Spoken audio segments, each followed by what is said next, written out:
The City of Kelowna is now into the final stages of establishing a plan for the north end.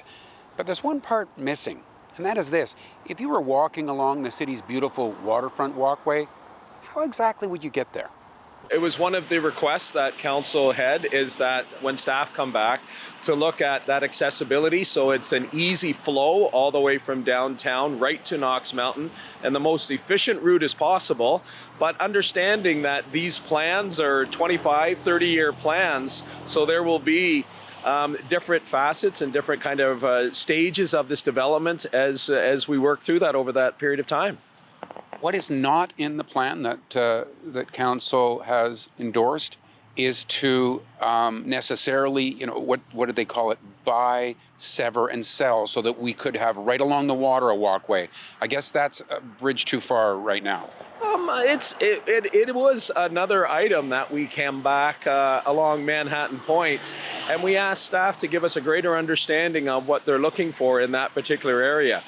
They had mentioned that I believe there was about 12 to 14 properties, and whether it be that pathway is along the water in that particular area, or whether it more comes into the neighborhood and continues to wander through down to the mill site, that was one of the requests, just for greater clarity on what their thoughts are along those lines. And I guess this comes back to the fact this is not a plan for tomorrow.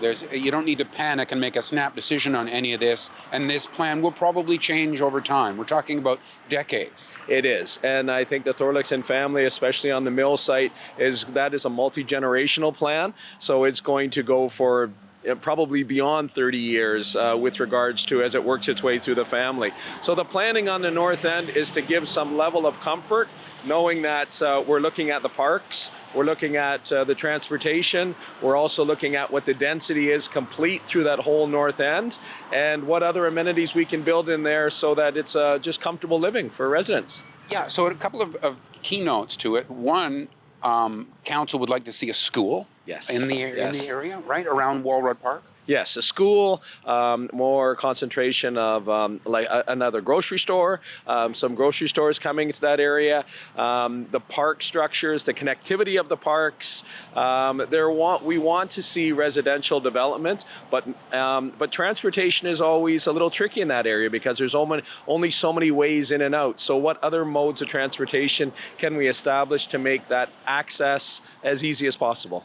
So a developer might look at that and say, okay, I can buy up a few homes and then come to council and say, I want to put a grocery store here.